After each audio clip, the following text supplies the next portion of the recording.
Assalamu alaikum. Машина кейс каналының көрүүчүлөрү жана жазуучулары. Кутман кечиңиздер менен. Атайын ушул кечки убактысын күтүп, ушул видео чыгарылыш жасайын деп максат койдум эле. Биз азыр Актилек кичи шаарчасындагы, Ош шаарындагы мынакей жаңы бүткөрүлгөн парк аллеяда турабыз. Жолон Мамытов атындагы ушул аллея.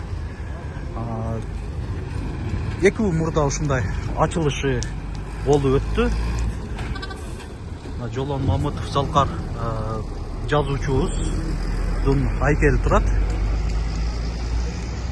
Анан ушул караң киргенде кечкурун аябай жакшынакай көрүнүп атат. Ушундай видео тартууну чечтим.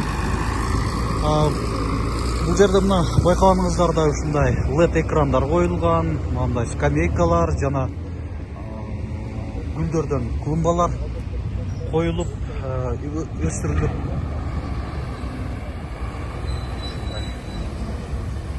Сонун көрүнүп турат.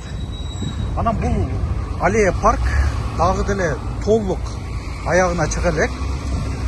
Дагы курулуштар жүрүүдө. Бул жакта негизги чоң жолдо көрүп атасыздар, мынакей шагылдар ташталып, анан чоң вело жол менен тротуар дагы планда болуп атат. Азыр ушундай тегиздөө иштери жүрүп атат. Анан бактарактарга кайрылсак, бул жакта арчалар жана бул дарактын дагы унутуп калдым, өзү айтты эле. Билгендер комментарийге да жазып коюңуздар, ошол липовый экен эле, ошондой. Анан бул жерде атайын дагы ушул Жолон Мамытов жазуучунун китептери ушундай атайын текчелер турат. Сүрөттөр бул жакта. Анан бул жакта да мынакей көрүп атасыздар, жаңы асфальттанып. Бул жакта да брусчаткалар, таман таштар да жатырыл. Таман таштар дагы мынакей ушундай жакшынакай дизайнда чыгып баштаганбы, мынакей жыгач сымал болуп көрүп атасыздар, текстуралар ушундай чыгып калыптыр. Шаардын көпчүлүк жерлеринде де ушундай таман таштарды жаткырууда. Эки тарабынан тең. Биз азыр 11-көчө бул жак болуп кетет. Ошонун кесилишинде турабыз. Анан бул жактагы көчө дагы мурда тарыраак эле, азыр дагы мынакей жаңы асфальттанып, дагы кеңейтип, сонун көрүнүшкө ээ болуп атат.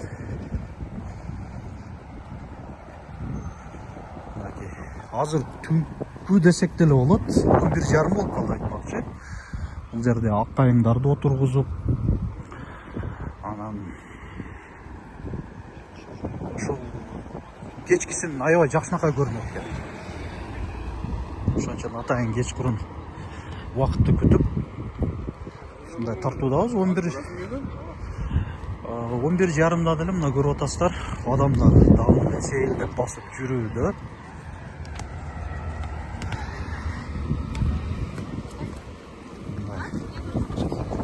Жаш балдар деле басып жүрүшөт.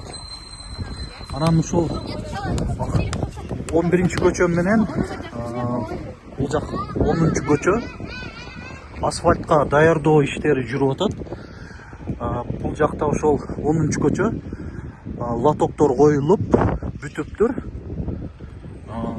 Тротуар эки тарабынан тең да тротуар да каралган экен. Чындап эле өтө мындай өзгөрүүлөр, жакшы тарапка өзгөрүүлөр болуп атат. Бунун чындыгында мынакей таң калышыбыз керек дегендей ошол мен билгенден Мелис Мырзахматов мэр болгон убакта бул жер ушундай парк аллеясына болуусуна инициатива кылып иштер башталган эле. Бирок толук бүтпөй калган эле. Бүтпөй калып, мынакей арадан дээрлик бир 15 жыл 13 жылдай болду. Мынакей убактысы келип, мына көрүп атасыздар. Шаар көркүнө келүүдө.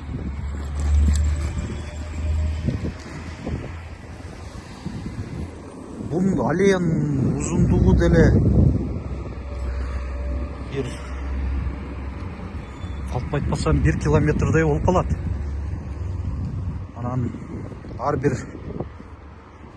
мындай 100 метрден капталда, ошондо мен болжол түрдө айтып атам, капталынан да мындай тротуарлар жасалууда. Анан бул деле мына ички көчө эле, ички көчөнүн дагы бунун ушул жагында мен аябай туура көрдүм. Жолду кеңейтип, бул деле өзүнчө бир чоң ички жол деле чоң көчөгө айланып, мындай жакшынакай көрүнүшкө ээ болуп атат. Караңыздар, жарыктыгын. Жарыктандыруу да бир өзгөчө, фонарлары башкача экен. Коюлган мындай жакшы жанды эле турат. Сиздерге деле видеодон көрүп атсаңыздар керек, жакшы эле тунук эле чыгып атат деп ойлоймун. Ар бир мында болжол түрдө 100 метрби, 100 метрге жетпейби дагы ушундай ортодон тротуарлар кетип атат. Кудай бурса, ушул жакынкы эле убакыттары бүтүп калат деп ойлойбуз. Бүтүп калгандан кийин дагы жалпы финалдык көрүнүшүн видео кылып чагылдырып турам. Ага чейин деле дагы бир өзгөрүүлөр болсо, мисалы үчүн 10-көчө менен 11-көчө бүткөндөн кийин дагы асфальттар иштери болгондон кийин бир видео чыгарыш жасайбыз.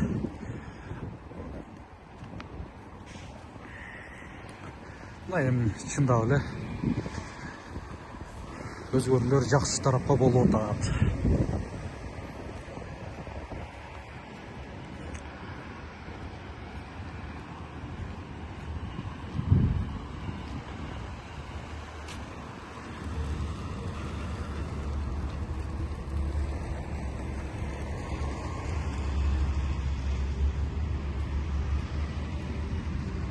Бул жагында мына бактар барган сайын калыңдап атат.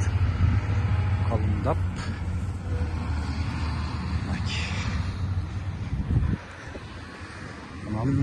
Мындай бийик болуп жакшынакай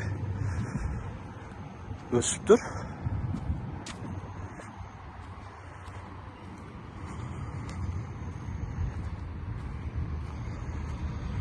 Жолон Мамытовдун айтмакчы 85 жылдык юбилейи дагы ошол болгон.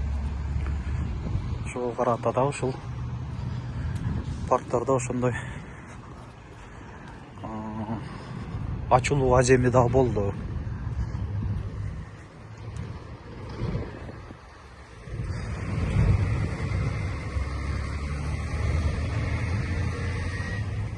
Ал жактарда ушул жашыл газон болуп калса, ошондой эле болуш керек, менин оюмча. Анан аябай жакшынакай дагы бир көрүнүшкө ээ болуп калат.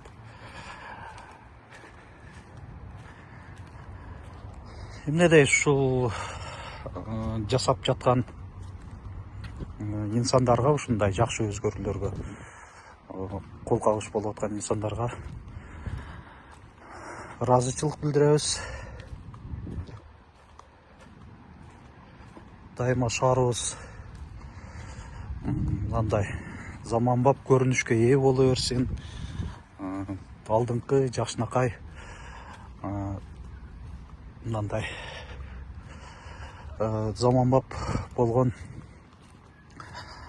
көрүнүштөргө ээ боло берсин.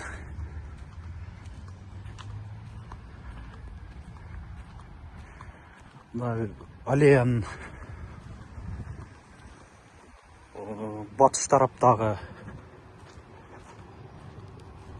ушундай өтө турган жагына келип калдык. Бул жакта да мына көрүп атасыздар. Бул көчө дагы баягы 40 гектар жакка кирип кете турган көчө.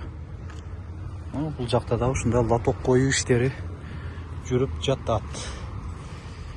Мына эми аллеянын ушул тротуардын узундугун карап коюңуздар. Мүмкүн болсо азыр телефондон жакындап аракет жасайын. Караңыздар кандай түз жакшынакай болуп көрүнүп атат. Мына ушул видеобуздагы сиздерге купулуңуздарга ээ болду деп ойлоймун.